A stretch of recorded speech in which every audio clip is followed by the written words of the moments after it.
O Tribunal Regional Eleitoral de São Paulo tornou inelegível por 8 anos o presidente Michel Temer.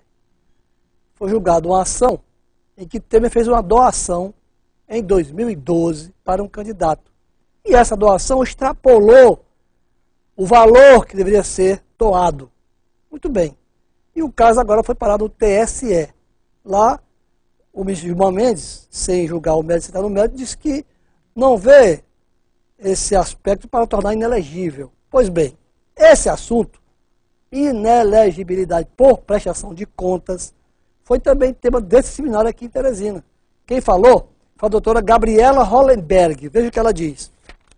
A eleição municipal de 2016, ela vai ser a mais desafiadora dos últimos tempos.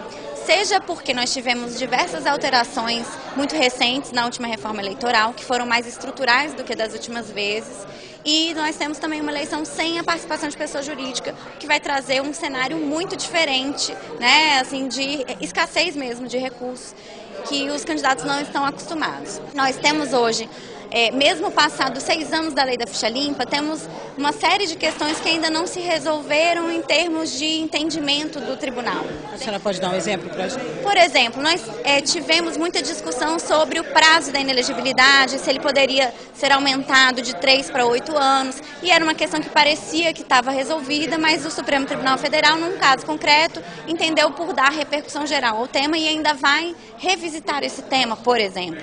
E tivemos outros casos, por exemplo, de inelegibilidade por doação acima do limite, que o tribunal acabou também por dar uma interpretação a partir do princípio da proporcionalidade. Então, não considerando qualquer pessoa que tenha tido aquele tipo de condenação inelegível. Então, realmente, tem uma série de nuances do tema e, assim, eu realmente acredito que o importante para o candidato nessa eleição municipal é conhecer as regras, porque o que a gente percebe muito é que, na verdade, muitas irregularidades, muitos ilícitos são cometidos por desconhecimento, né? A gente tem uma legislação eleitoral que muda a cada eleição. E é exatamente por isso nós lançamos o Manual do Candidato, que é um livreto de bolso voltado para os candidatos, para que eles possam conhecer minimamente as regras. Ele é uma publicação com linguagem mais didática, dividido por temas, para que seja de fácil acesso, fácil identificação do que pode, o que não pode, a propaganda, qual é o limite, né? Enfim, possibilitando justamente que o candidato se prepare melhor para essa eleição. Isso é muito importante, não só para candidato, mas para quem vai doar. Porque o doador, ele pensa que não pode ser alcançado pela lei. Olha o caso do presidente Michel Temer.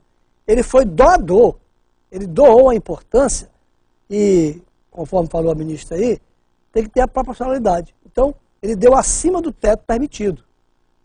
O TSE vai julgar se esse percentual que ultrapassou seria suficiente para torná-lo inelegível, como declarou o Tribunal Regional Eleitoral de São Paulo. Então precisa ter muito cuidado. Você empresta um carro para um candidato, aquele carro vai para a prestação de contas. O valor do veículo é integrado na prestação de contas. Se o carro for um carro zero, você vai ter que declarar o seu imposto de renda, se é compatível com o que você ganha, para não ultrapassar lá. Se você empresta uma casa para o candidato fazer um comitê, o valor daquela casa vai para a prestação de contas. E aí tem que ver também se está compatível com o seu imposto de renda. Então não é só o candidato. O doador também acaba sendo apenado e fica inelegível.